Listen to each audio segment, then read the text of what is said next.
Assalamualaikum warahmatullahi wabarakatuh.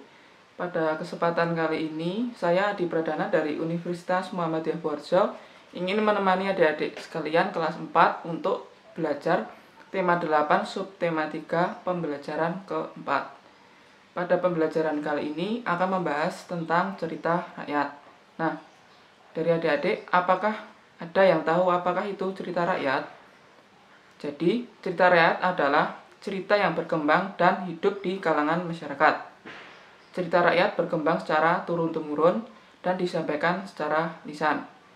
Oleh karena itu, cerita rakyat sering disebut pula sebagai sastra lisan.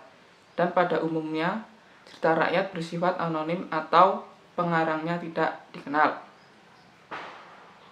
Untuk cerita rakyat di Indonesia sendiri banyak sekali ragamnya. Mungkin adik-adik di rumah bisa menyebutkan cerita rakyat yang adik-adik tahu, misalkan yang dibaca di buku sekolah ataupun menontonnya di televisi atau YouTube. Nah, di sini contoh dari cerita rakyat sangatlah banyak. Salah satunya ada Cendrawasih, Danau Toba, Malin Kundang, Timun Mas, dan lain-lain. Kali ini kita akan mendengarkan cerita tentang Cendrawasih dan menyimpulkan apa yang ada pada cerita tersebut.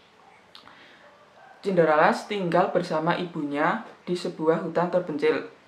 Meskipun tinggal di hutan, Cendrawasih tidak kesepian. Dia bersahabat dengan binatang-binatang di hutan. Suatu hari, seekor burung Raja Wali menghadiahi sebutir telur ayam kepada Cendrawasih. Cendrawasih amat senang, kemudian dia menghangatkan telur tersebut supaya bisa menetas dengan baik.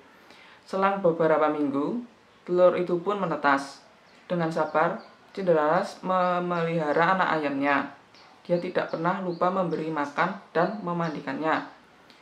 Ayam itu pun tumbuh menjadi ayam jantan yang besar dan kuat. Namun ada yang aneh pada ayam tersebut. Ayam tersebut dapat berbicara, yaitu tuanku Cendrawasih. Wajahnya tampan rupawan. Rumahnya di hutan rimba, ayahnya Raden Putra. Cendrawasih pun kaget. Rupanya ayam tersebut adalah ayam ajaib. Karena penasaran, Cendrawasih pun bertanya kepada ibunya, "Benarkah Raden Putra adalah ayahku?" Akhirnya, ibunya menceritakan kejadian bertahun-tahun yang lalu. Raden Putra mengusir ibunya dari istana karena dituduh telah meracuni adik Raden Putra. Saat itu, Raden Putra tidak mengetahui bahwa ibu Cendrawasih sedang mengandung. Mendengar cerita ibunya, Cendrawasih bertekad untuk menemui Raden Putra. Setelah menempuh perjalanan yang jauh, Cendrawasih sampai di kerajaan Jenggala. "Aku ingin mengadu ayammu dengan ayam Raden Putra," kata Cendrawasih kepada para pengawal. Kemudian Raden Putra menemui Cendrawasih. Saat melihat Cendrawasih, Raden Putra terkesiap. Beliau merasa mengenal wajah itu. "Siapa kau? Berani sekali menantang ayahku. Apa yang akan kau berikan kepadaku jika ayahmu kalah?" tantang Raden Putra. Cendrawasih pun menunduk hormat. "Hamba akan mengabdikan seluruh hidup hamba kepada kerajaan Jenggala." Raden Putra pun setuju. Cendrawasih pun mengeluarkan ayamnya dari keranjang. Begitu keluar, ayam Cendrawasih langsung berbicara, "Tuanku Cendrawasih, wajahnya tampan rupawan. Rumahnya di hutan rimba. Ayahnya Raden Putra." Semua yang ada di situ kemudian terkejut. "Aku telah menyia-nyiakan anakku sendiri," sesal Raden Putra. Raden Putra memandang Cendrawasih, lalu berkata, "Anakku, maukah kau memaafkan kesalahan ayahmu ini?" Cendrawasih mengangguk mantap. Raden Putra lega. Kemudian beliau memerintahkan para pengawal untuk menjemput ibu Cendrawasih di hutan.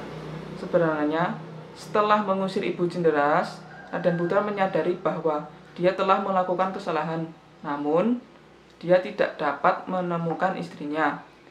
Sekarang, berkat ayam jantan Cendrawasih, mereka semua dapat berkumpul kembali. Nah, dari cerita Cendrawasih, ayo kita mencoba menyimpulkan apa aja yang ada di cerita tersebut.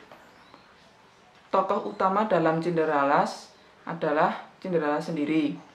Untuk tokoh pembantu atau tokoh tambahan dalam cerita Cenderalas yaitu yang pertama ada ibu, selanjutnya ada burung Raja Wali, selanjutnya ada ayam, pengawal, dan Raden Putra.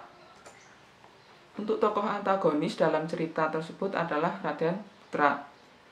Raden Putra termasuk tokoh antagonis karena menuduh ibu Cenderalas meracuni adiknya, lalu mengusir ibu Cenderalas dari istana. Lawan dari tokoh antagonis adalah tokoh protagonis.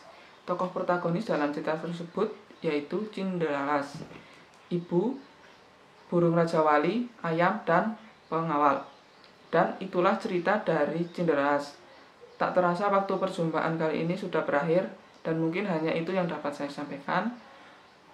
Apabila ada kurang dan salahnya saya mohon maaf. Wassalamualaikum warahmatullahi wabarakatuh.